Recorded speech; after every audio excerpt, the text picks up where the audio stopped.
आशा करता हूं आप सब बहुत अच्छे होंगे। मेरा नाम है सिद्धांत अग्निहोत्री, स्टडी ग्लोस पे आपका बहुत बहुत स्वागत है। तो हम बात करेंगे दोस्तों हिस्ट्री को कैसे अप्रोच करें।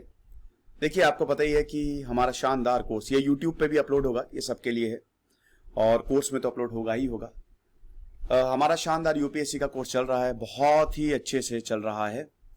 आपको बता दूं कि हम यूपीएससी का जो कोर्स है उसमें करंट अफेयर्स तो सारे के सारे दे ही रहे हैं। अगस्त से लेकर अगस्त नहीं, पिछले मार्च से लेकर अभी जून तक के करंट अफेयर्स पूरे हो चुके हैं।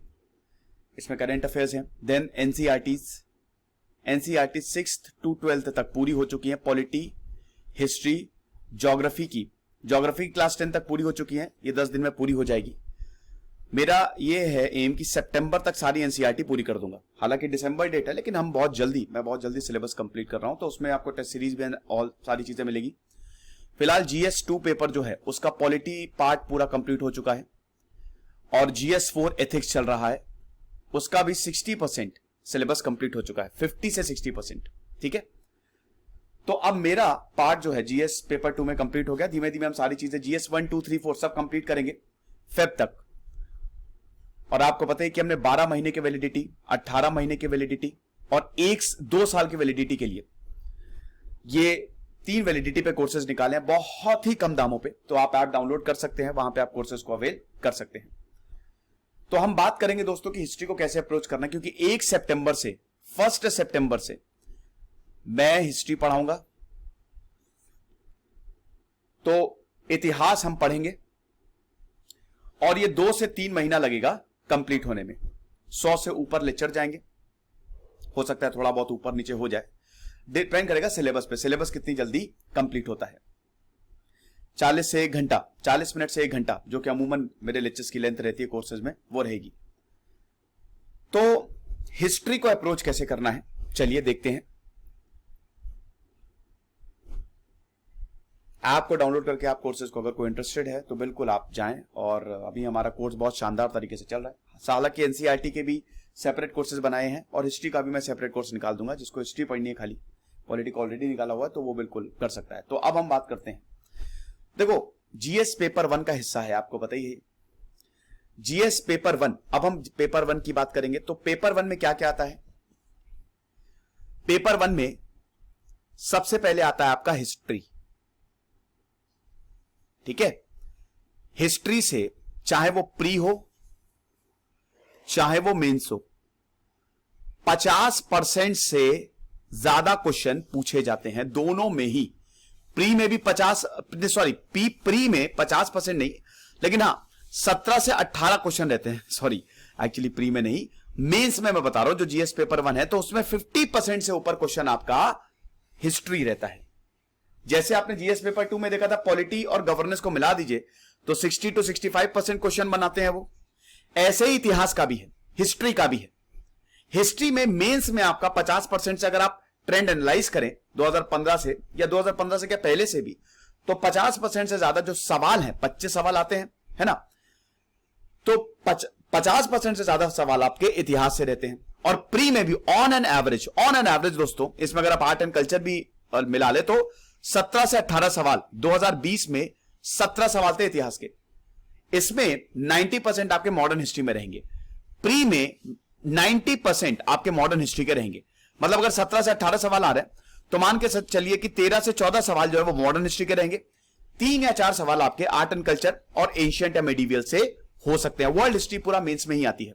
ठीक है, वर्ल्ड हिस्ट्री का जो पूरा सिलेबस है, अब हो सकता है एक आध सवाल कभी पूछ लिया तो पूछ लिया, लेकिन मेंस में आती है। तो सबसे पहले जीएस पेपर 1 में आपका हिस्ट्री कवर्ड है। उसके बाद हिस्ट्री का ही पार्ट है आर्ट एंड कल्चर। हालांकि art and culture Nitin Singhania से मैं पढ़ाऊंगा आपको, इसमें आपको सिलेक्टेड पढ़ना है। तो इसमें आपका इंडियन हेरिटेज, कल्चर, आर्किटेक्चर ये आ जाता है। ओके, तीसरा है आपका ज्योग्राफी। ज्योग्राफी अभी हमने स्टार्ट नहीं की है। हालांकि एनसीईआरटी की ज्योग्राफी की एनसीईआरटी 6th to 12th तक मैं ऑलरेडी कवर कर रहा हूं, जिसमें 6th to 10th तक मैं कवर कर चुका हूं। 11th 12th की बाकी है, वो 10 सितंबर तक कवर हो जाएगी। तो ज्योग्राफी शुरू तो हमने कर दी है। एडवांस लेवल पे बहुत जल्द मानसी मैम और मैं दोनों मिलकर आपको ज्योग्राफी कवर करवा देंगे। अब ज्योग्राफी में भी आपका ह्यूमन ज्योग्राफी आता है, वर्ल्ड ज्योग्राफी आता है। इंडियन ज्योग्राफी आता है ये। देन चौथा आपका आता है सोसाइटी। ये मैं आपको समरी मतलब पूरा कंक्लूड करके बता रहा हूं। ऐसे सिलेबस तो बहुत बड़ा है, अगर आप इसको तोड़ेंगे भी, हम बात करेंगे हिस्ट्री के सिलेबस की, तो इसमें salient features of Indian society, जिसमें एनसीईआरटी मोर देन इनफ है। तो हम हिस्ट्री की बात करें। अब देखिए कुछ चीजें और देख लेते हैं जीएस पेपर 1, स्पेशली हिस्ट्री की, क्योंकि हिस्ट्री की बात चल रही है। देखिए अगर आप हिस्ट्री को तोड़ें तो हिस्ट्री जो है वो उसके पार्ट कौन कौन से हैं, ऐसे नहीं करते हैं, ऐसे करते हैं। सबसे पहले आती है आपकी एंशिएंट हिस्ट्री, ठीक है। उसके बाद आती है आपकी मेडिवल हिस्ट्री। फिर आता है आपका सबसे इंपॉर्टेंट, जिससे बहुत सवाल बनते हैं, मॉडर्न हिस्ट्री। ये प्री और मेंस दोनों के लिए, और याद रखिएगा ये 1750 के बाद से इंपॉर्टेंट है, 18th सेंचुरी के बाद से। और देन आती है आपकी वर्ल्ड हिस्ट्री। वर्ल्ड हिस्ट्री आपकी मेंस में ही पूछी जाती है, ठीक है। इसमें आर्ट एंड कल्चर भी आता है। आर्ट एंड कल्चर हिस्ट्री से पूरी तरीके से रिलेटेड है। देखिए आर्ट एंड कल्चर पढ़ोगे, लेकिन बेटा इसको पढ़ने का रास्ता क्या है, एंशिएंट और मिडीवियल। विदाउट एंशिएंट और मिडीवियल को समझे आप आर्ट एंड कल्चर समझ ही नहीं सकते। आर्ट एंड कल्चर की शानदार बुक है, एक ही बुक पढ़िए, वो भी सिलेक्टेड। हालांकि हम पढ़ाएंगे, सिलेक्टेड ही पढ़ाएंगे। देखिए जो हम नोट्स दे रहे हैं वो भी किताब सही होंगे, तो आप वो पढ़ लीजिए। किताब वैसे आप रेफर करें तो ज्यादा अच्छा है, कोई इशू नहीं है, लेकिन जो अगर आप हमारे नोट्स भी पढ़ रहे हैं तो भी मोर देन इनफ है। तो ये आपके नितिन सिंघानिया से मैं पढ़ाऊंगा और एनसीईआरटी से मैं पढ़ाऊंगा। देखिए किताबों की अभी मैं बात करूंगा, लेकिन सबसे इंपॉर्टेंट किताब कौन सी है? सबसे इंपॉर्टेंट किताब है एनसीईआरटी। बेटा अगर तुमने एनसीईआरटी नहीं पढ़ी तो बकवास है सब, छोड़ दो पढ़ाई। एनसीईआरटी सबसे इंपॉर्टेंट है, जिसमें आप देख रहे हैं ना, 50 से 60% आपको एनसीईआरटी पढ़नी है, अभी मैं बताऊंगा। तो एनसीईआरटी हम लोग ऑलरेडी कवर करा रहे हैं। दूसरा पॉइंट ये है कि सिलेक्टेड पढ़ना है, हर एक चीज नहीं पढ़नी, सिलेबस के अकॉर्डिंग पढ़ना है। तीसरा पॉइंट ये है अपने सोर्सेस को मिनिमम रखें, ठीक है। बहुत सारी किताबें, बहुत सारे नोट्स पढ़ने की बिल्कुल जरूरत नहीं है।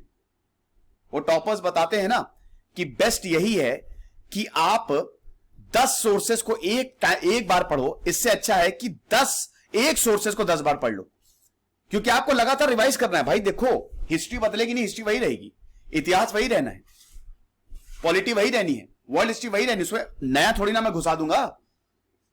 तो सिलेबस तो एक ही है, वेरिएशन सवाल से होता है। अब इसमें आपका दिमाग, कॉमन सेंस बहुत तगड़े से यूज होता है। हर चीज याद करना बहुत मुश्किल है, आप रट्टू तोता नहीं है। और यूपीएससी का सिलेबस ऐसा है कि वो रट्टाफिकेशन पूछता भी नहीं है, वो रट्टाफिकेशन नहीं चलता है। पीसीएस में रट्टाफिकेशन भयंकर तरीके से चलता है, उल जलूल सवाल उसमें पूछे जाते हैं, लेकिन यहां पे आपके कॉमन सेंस को देखा जाता है। तो वैसे भी सिलेबस थोड़ा बल्कि है, आप सब कुछ नहीं याद रख सकते, आपको अपने दिमाग को यूज करना पड़ेगा, चाहे वो प्री हो चाहे वो मेंस हो। तो बिल्कुल परेशान होने की जरूरत नहीं है। अगर थोड़ा बहुत आप भूल भी गए कोई बात नहीं, लेकिन लगातार रिवाइज करते रहिए। Revision is the key. Current affairs बहुत इंपॉर्टेंट है, कोई पर्टिकुलर न्यूज करंट, देखिए करंट अफेयर्स से ही सवाल पूछे जाते हैं। अगर हिस्ट्री में भी या कोई आर्ट एंड कल्चर में भी सवाल आया तो वो भी करंट अफेयर से रिलेटेड होगा, आपको वो इवेंट दिखाना है। भाई पॉलिटी में कोई करंट, अब जैसे मराठा रिजर्वेशन अभी अनकॉन्स्टिट्यूशनल घोषित कर दिया, तो उससे सवाल आएगा। अब मराठा रिजर्वेशन से अगर आपको सवाल पूछा जाएगा तो आपको सबसे पहले तो 102 अमेंडमेंट एक्ट के बारे में पता होना चाहिए, आपको एससी एसटी शेड्यूल्स के बारे में पता होना चाहिए, किसके पास पावर है। तो ये सब तो स्टैटिक है, करंट अफेयर से आपको स्टैटिक को रिलेट करना है, समझे। चलो हम थोड़ा सा ट्रेंड देख लेते हैं दोस्तों, हिस्ट्री का ट्रेंड कैसा रहा है। 2020 की बात करें, अगर हम बात करते हैं सवालों की, तो 2020 में मैं लिख देता हूं, एक मिनट को,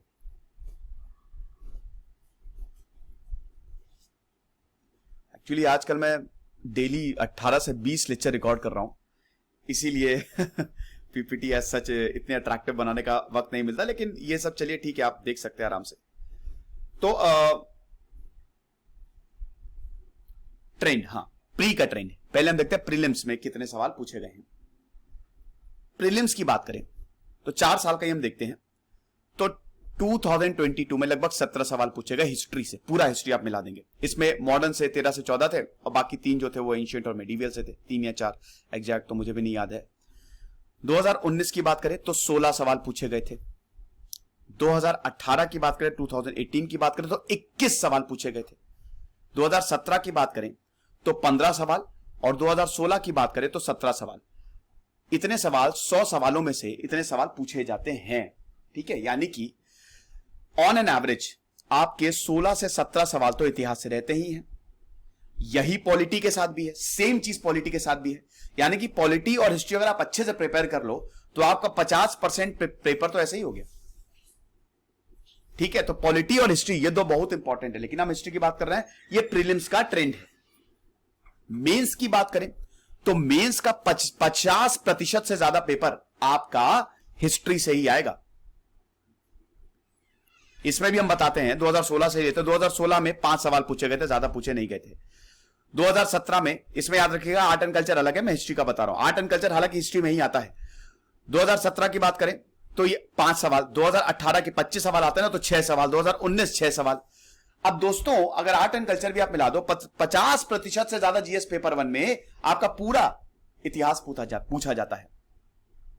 तो इसीलिए हिस्ट्री को बहुत अच्छे से पढ़ के जाएं, ये ट्रेंड है। कट ऑफ की बात करें तो अभी 2018 की बात करें, जो कट ऑफ थी वो कितनी थी, 98 थी ना। 2017 की 105 थी। 2020 की भी ऐसे 103 के आसपास थी। देखिए अगर आपने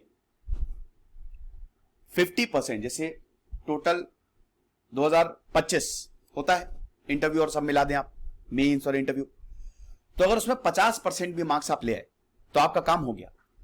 मैं आपको कई बार बता चुका हूं कि जीएस पेपर 1, 2, 3, 4 इसमें रटे रटाए मार्क्स ही आते हैं, लेकिन मतलब उतने ही मार्क्स आते हैं, ज्यादा इसमें वेरिएशन नहीं होता है। वेरिएशन होता है एसए में, वेरिएशन होता है आपका ऑप्शनल में। यही एसए और ऑप्शनल आपकी मेरिट को डिसाइड करते हैं। कितना भी आउटस्टैंडिंग आप लिख लो जीएस में, अगर आप चारों को मिला दो तो 500-600 से ज्यादा, 500-600 तो बहुत हो गए। ठीक है, इतने मार्क्स अगर आपका आ रहे हैं तो बहुत बढ़िया पोजीशन पे हैं। 50% भी अगर आपके मार्क्स आ गए मजा आ जाती है, समझ रहे? तो ये चीज था। तो चलो अब हम हिस्ट्री को जरा डिवाइड कर लेते हैं, एक एक करके देखते हैं। देखिए सबसे पहले है आपकी एंशिएंट हिस्ट्री। एंशिएंट हिस्ट्री में आपका ये सिलेबस है, ये ब्रेकडाउन है। Prehistoric period, Indus valley civilization, Vedic period, empires and kingdoms of ancient India, art forms, dance, music, literature, architecture, ये आर्ट एंड कल्चर में ही आ जाएगा, और रिलीजन। ठीक है, देखिए आर्ट एंड कल्चर की बात करें, हालांकि आर्ट एंड कल्चर हम बाद में, तो इसमें आर्ट फॉर्म्स में अगर पहले मैं इसी की ही बात कर लेता हूं, एक मिनट रुकिए, ये इसी आर्ट फॉर्म्स की ही बात कर लेते हैं। तो इसमें तो सबसे पहले आता है आपका क्लासिकल डांसेस। ठीक है, यस, हमारे क्लासिकल जो डांस है, क्लासिकल म्यूजिक्स, पेंटिंग, थिएटर, फोक, ये सब आ जाता है। ये आपका आएगा आर्ट में। लिटरेचर में बात करें, इसमें लिटरेचर भी आपको पढ़ना पड़ेगा, पूरा लिटरेचर नहीं, बस उसका ब्रीफिंग पढ़नी पड़ेगी। इसमें आपका संस्कृत लिटरेचर आ गया, पाली लिटरेचर आ गया, प्राकृत आ गया, तमिल लिटरेचर आ गया, तेलुगु लिटरेचर आ गया, क्लासिकल लिटरेचर आपको पढ़ने हैं। Then there is architecture. Architecture में दोस्तों देखिए, आर्किटेक्चर आपको पढ़ने में बड़ा मजा आएगी, मैं बहुत मस्त तरीके से पढ़ाऊंगा। ठीक है, एक मिनट, आर्किटेक्चर की बात करें, मेरी राइटिंग बहुत खराब है मुझे पता है, तो आर्किटेक्चर में आपका मेडिवियल आर्किटेक्चर आया। अब भाई मेडिवियल आर्किटेक्चर में आपका इंडो इस्लामिक आर्किटेक्चर, दिल्ली सल्तनत और मुगल सल्तनत, ये डिवाइड है। दिल्ली सल्तनत का क्या शानदार आर्किटेक्चर था, मुगल का तो भाई ताजमहल देखो, बड़े बड़े आर्किटेक्चर, क्या बेहतरीन उन्होंने, Persia, Indian architecture, Persian architecture का ब्लेंड है ना, बहुत बेहतरीन मुगल आर्किटेक्चर है। मॉडर्न में बात करें तो उसमें इंडो गोथिक आ गया। इंडो गोथिक यही जो ब्रिटिशर, आप देखिए ब्रिटिशर का भी आर्किटेक्चर जो उन्होंने विक्टोरिया टर्मिनस बनाया है मुंबई में, यूनेस्को वर्ल्ड हेरिटेज साइट भी है, कितना जबरदस्त तरीके से बनाया है। न्यू रोमन, रोमन आर्किटेक्चर की झलक आपको देखने को मिलेगी, समझिए आप। और एंशिएंट की बात करें तो इसमें modern architecture, Gupta, south Indian architecture, ये सब आ गया। फिर हम टेंपल आर्किटेक्चर की भी बात करेंगे, नगर स्टाइल, द्रविड़ स्टाइल, तो ये आपका आर्ट एंड कल्चर में हम इसको पूरा करेंगे। और आर्ट एंड कल्चर का मेरा जो रेफरेंस रहेगा, एक तो एनसीईआरटी रहेगा और दूसरा नितिन सिंघानिया, वो भी हम सिलेक्टेड पढ़ेंगे। मैं आपको बता दूंगा कि इसमें कौन कौन से चैप्टर्स पढ़ने हैं, इसमें आपको परेशान होने की जरूरत नहीं है, समझे आप। तो एंशिएंट हिस्ट्री की फिलहाल हम बात कर रहे हैं। अब देखिए, पहले आप ये समझिए कि जो एंशिएंट हिस्ट्री है इसमें आपको फोकस जिस पे करना है एंशिएंट हिस्ट्री पे। एंशिएंट हिस्ट्री की बेस्ट बुक कौन सी है जो मैं भी रेफरेंस लूंगा, और ये हम शुरू करेंगे 1 सितंबर से। पहले एंशिएंट हिस्ट्री पढ़ाऊंगा मैं आपको बता देता हूं, सबसे पहले हम एंशिएंट कवर करेंगे, बिल्कुल क्रोनोलॉजी से चलूंगा मैं, ऐसा नहीं कोई इंपॉर्टेंट है तो पहले, क्योंकि क्रोनोलॉजी से चलूंगा तो आपको समझ में ज्यादा आएगा। एंशिएंट हिस्ट्री हम कवर करेंगे सबसे पहले, फिर हम मेडिवल हिस्ट्री कवर करेंगे, फिर हम मॉडर्न हिस्ट्री कवर करेंगे, फिर वर्ल्ड हिस्ट्री कवर करेंगे, और फिर आर्ट एंड कल्चर कवर करेंगे। ठीक है, हालांकि एंशिएंट हिस्ट्री और मेडिवल में भी मैं आर्ट एंड कल्चर आपको बताता ही रहूंगा। तो इसमें NCERT class 11th 12th old NCERT RS Sharma, बेहतरीन किताब है यार। एनसीईआरटी तो आपको पढ़नी है, अर्जुन देव की भी आप एनसीईआरटी पढ़ सकते हैं क्लास 8th की, वो भी बहुत बेहतरीन है ना। रोमिला थापर की आप पढ़ सकते हैं क्लास 7th की, वो मेडिवल के भी के लिए काम आ जाएगी। तो RS शर्मा की एनसीईआरटी हम पढ़ेंगे। एंशिएंट हिस्ट्री की बात करें, फिर कुछ सोर्सेज, हालांकि इसमें आप तमिलनाडु बोर्ड की भी एनसीईआरटी पढ़ सकते हैं, वो भी बहुत बढ़िया है। तमिलनाडु बोर्ड की भी आप एनसीईआरटी पढ़ सकते हैं, लेकिन देखिए मैं जो नोट्स लेके आऊंगा ना वो इन सबका ब्लेंड लेके आऊंगा। ठीक है, तो आप नोट से ही पढ़ सकते हैं, वो भी इनफ है, लेकिन किताब पढ़ेंगे तो आपको ज्यादा अच्छा लगेगा, ये चीज है। तो सबसे पहले हम RS शर्मा स्टैंडर्ड 11th और 12th की एनसीईआरटी पढ़ेंगे। तो हमको किस पे फोकस करना है, देखिए एंशिएंट हिस्ट्री आपके सामने ये है, सबसे ज्यादा फोकस हमको रिलीजन्स और फिलॉसफी ऑफ एंशिएंट इंडिया पे करना है। अब रिलीजन में बात करें तो इसमें आपका भक्ति मूवमेंट आ गया, सूफिज्म आ गया, और आपका जो डॉक्ट्रिन्स आ गया, ठीक है, रिवाइवल ऑफ हिंदुइज्म आ गया, इंपैक्ट क्या हुआ इन मूवमेंट्स का। फिर आपका सेकंड पार्ट में आता है एम्पायर्स, बहुत ही ज्यादा important, empires of the ancient India, dynasty, जैसे गुप्ता डायनेस्टी, मौर्यन डायनेस्टी, इनका उदय कैसे हुआ, इनका आर्ट एंड आर्किटेक्चर, इनकी पॉलिटिकल सोशल इकोनॉमिक ऑर्गेनाइजेशन, ये हम करेंगे, समझ रहे हो। देन उसके बाद हम रिलीजन की भी बहुत, इस रिलीजन में आपका देखिए इससे भी क्वेश्चन ज्यादा पूछे जाने लगे हैं, तो बुद्धिज्म हो गया, जैनिज्म हो गया, इनकी फिलॉसफी क्या है, हिंदुइज्म हो गया, ये भी बात करेंगे। प्री हिस्टोरिक पीरियड की बात करें, प्री हिस्टोरिक पीरियड, अभी प्री हिस्टोरिक पीरियड काफी ज्यादा, इंडस वैली सिविलाइजेशन और प्री हिस्टोरिक पीरियड न्यूज में भी, अभी जैसे इंडस वैली सिविलाइजेशन में करंट अफेयर था कि स्क्रिप्ट जो है, एक पेपर पब्लिश हुआ है कि स्क्रिप्ट जो है इंडस वैली सिविलाइजेशन की, मतलब काफी हद तक वो साउथ इंडिया से मैच करती है, वो बाहर से नहीं, वो साउथ इंडिया से मैच करती है। तो इस पे सवाल, इस चीज पे सवाल आना लगभग तय है, आएगा जरूर। तो Indus valley civilisation, then there is prehistoric period, इसमें यही प्री हिस्टोरिक में इंडस वैली और हड़प्पन आ गया, फिर साइट्स आ गया, स्क्रिप्ट आ गया, आर्ट एंड क्राफ्ट आ गया, ये सब। वैदिक पीरियड की बात करें, इंडस वैली, देखिए इसके बाद तुरंत वैदिक पीरियड आपका शुरू हो जाता है, जो कि 1600 से लेकर आपका 600 बीसी तक रहा, मतलब 1400 से लेकर 600 बीसी तक रहा। इसमें भी हम लेटर वैदिक पीरियड और एंशिएंट वैदिक पीरियड दो में इसको डिवाइड करते हैं। तो इसमें सोसाइटी, कल्चर, लिटरेचर, जनपद, वैदिक डिफरेंस, ये सब हम पढ़ने वाले हैं, समझ रहे हो। तो ये एंशिएंट हिस्ट्री, और इसमें अगर आप क्लास 11th और 12th यही RS शर्मा पढ़ लो तो बहुत अच्छे से आप चीजों को समझ लोगे। देखिए किताब, आपको एक और चीज बता दो, वही मैंने बताया कि सोर्सेज मिनिमम रखो, और जरूरी नहीं है कि आप बहुत सारी किताब पढ़ लो तो उसी से आ जाए। किताब सिर्फ आपको एक जानकारी देगी, बस ये चीज भूल जाओ कि कोई किताब से, जरूरी नहीं है कि आप 2000, 5000, 10,000 पेज की किताब पढ़ लो तो भी आपसे वही पूछा जाए, बिल्कुल जरूरी नहीं है ये किताब। बस आपको मेन देखो, यूपीएससी में आपको ज्ञान लेना है, दैट्स इट, पूरी दुनिया के बारे में जानना, आपको ज्ञानी बनना है, आपको इतिहास, ज्योग्राफी, सब कुछ, क्योंकि एक दूसरे से लिंक्ड है ना, लिंकेज आपको पता होना चाहिए। सवाल जो आप करोगे ना वो अपनी बुद्धिमत्ता से करोगे, अपने ही विजडम से करोगे।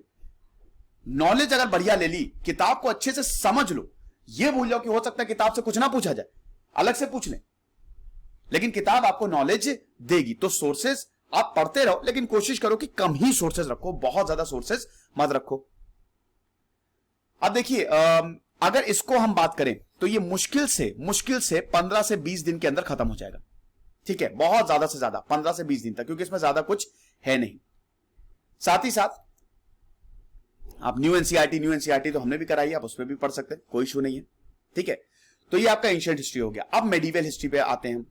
अब मेडिवल हिस्ट्री की बात करें दोस्तों, तो इसमें अगेन नॉर्थ इंडिया के किंगडम्स पे आपको फोकस करना है। मेडिवल हिस्ट्री जो मिडिल किंगडम्स रहे, जो मिडिल एजेस रही है, मेडिवल हिस्ट्री। अब मेडिवल हिस्ट्री की पहले तो किताब की बात कर लेते हैं।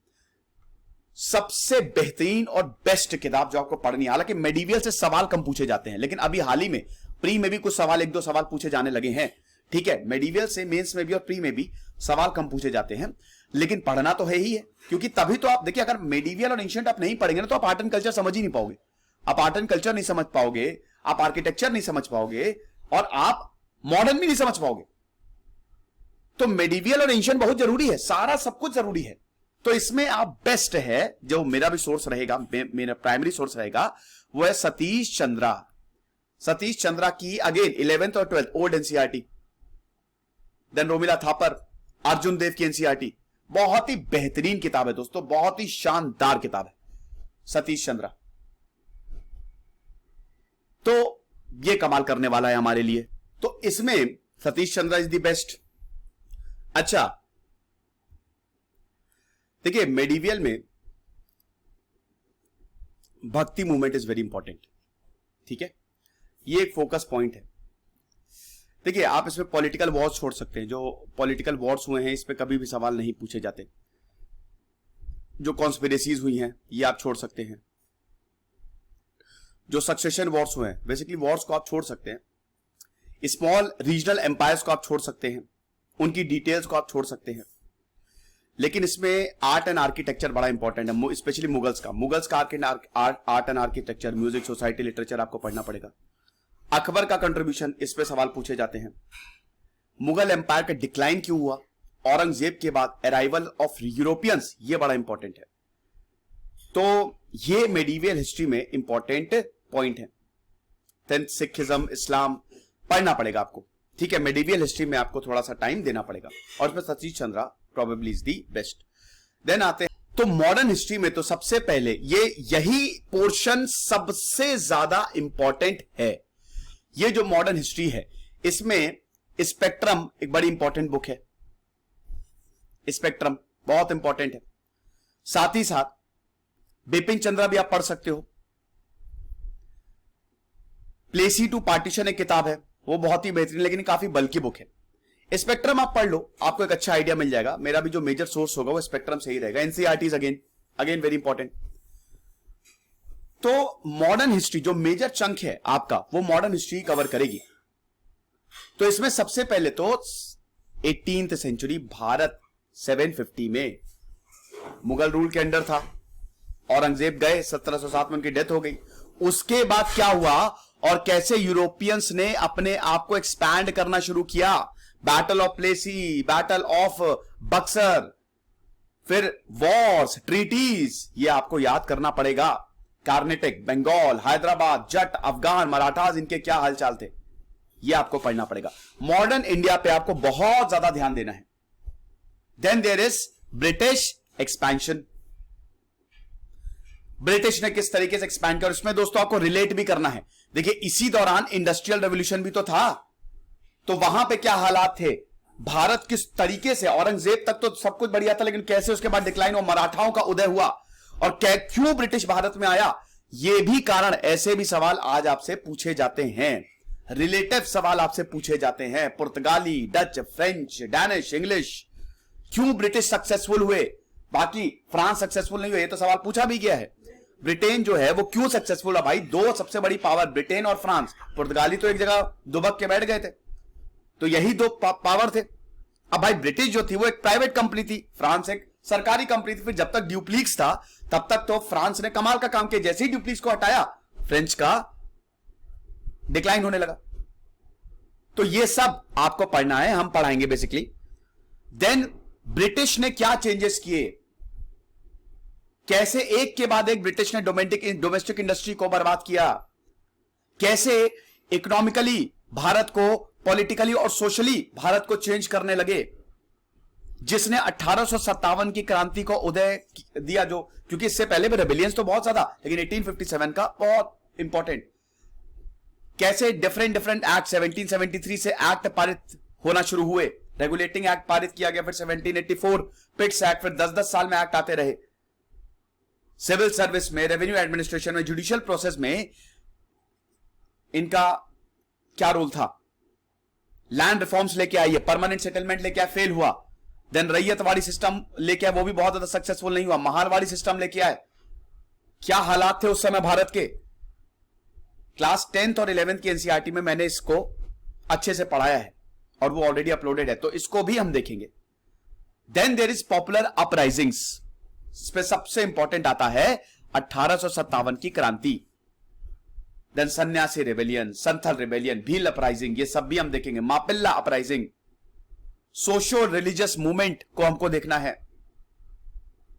जो मुस्लिम रिफॉर्म मूवमेंट्स हुए, सिख रिफॉर्म मूवमेंट्स हुए, हिंदू रिफॉर्म मूवमेंट्स हुए, इसमें ब्रिटिशर ने क्या मदद की। फिलोसफर्स को देखना, भारत के रिनेसा पीरियड को देखना, राजा राम मोहन रॉय को पढ़ना है, अलग अलग थिंकर्स, दयानंद सरस्वती को पढ़ना है, ईश्वर चंद्र विद्यासागर को पढ़ना है। 19th और 20th सेंचुरी आते आते भारत की सोसाइटी कैसे डिवाइडेड थी। Then finally and the most important one, emergence of Indian nationalism, इसमें गांधीयन एरा को पढ़ना है।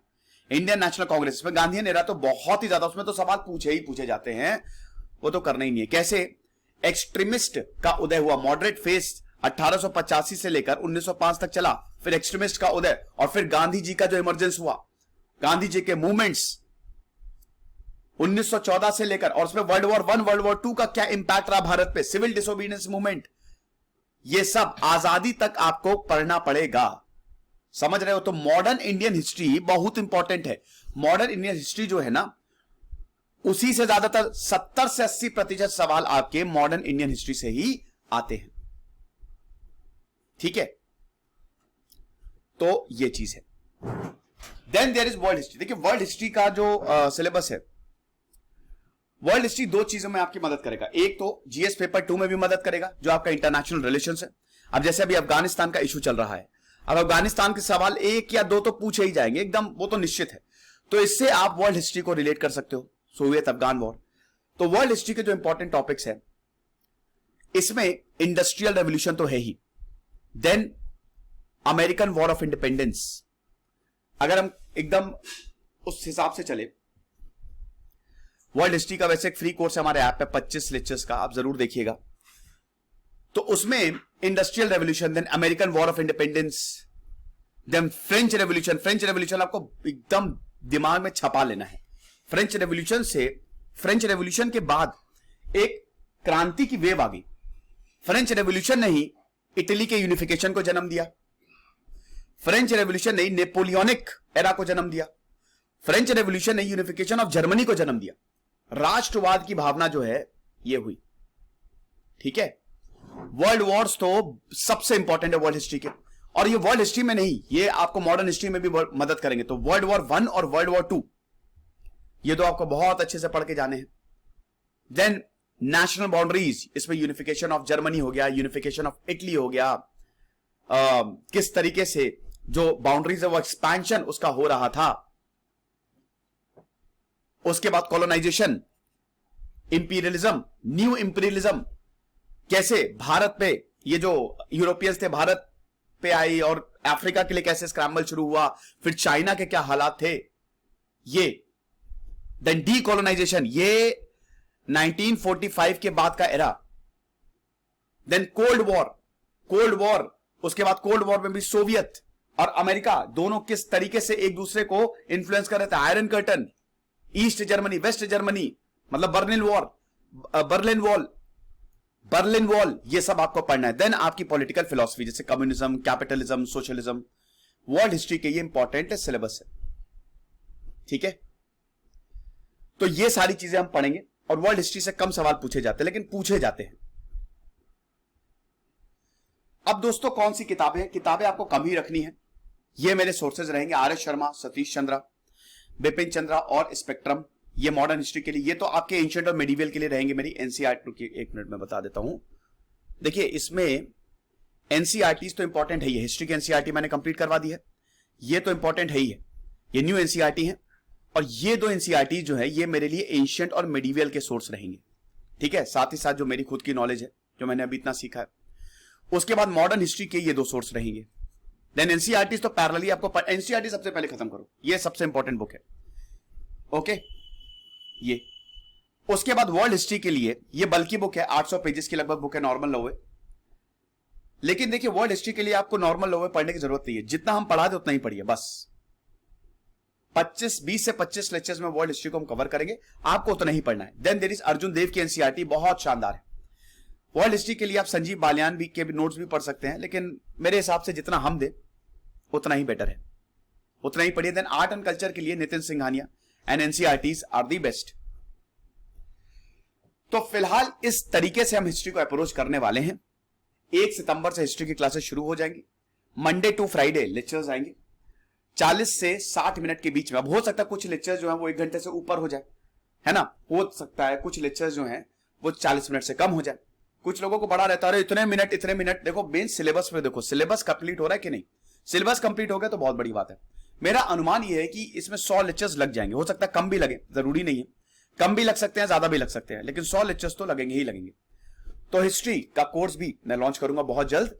और फिलहाल जो कोर्स में है, जिन्होंने ऑलरेडी यूपीएससी, तो इफ यू आर इंटरेस्टेड तो आप हमारे यूपीएससी कोर्स अवेल कर सकते हैं। इसमें हम एनसीईआरटी, करंट अफेयर्स, जीएस 1 से लेकर 4 तक पेपर, फिर पर्सनल गाइडेंस, डाउट सेशन हम गूगल मीट पे आपसे करेंगे, ठीक है। जो कोर्सेज में मैं बता दूं कि आपसे हम गूगल मीट पे करेंगे, मतलब सितंबर से जो होगा तो डाउट सेशन गूगल मीट पे होगा। देन फैकल्टीज की personal guidance, all the faculties are added in the Telegram group, जो आपको ज्वाइन करवाया जाएगा। देन एसे राइटिंग, तो काफी अच्छा पैकेज है और बहुत ही, जैसा कि मैंने बताया, मिनिमल दामों पे। खुश रहिए, पढ़ते रहिए। जैसे सिद्धांत अग्निहोत्री, साइनिंग ऑफ।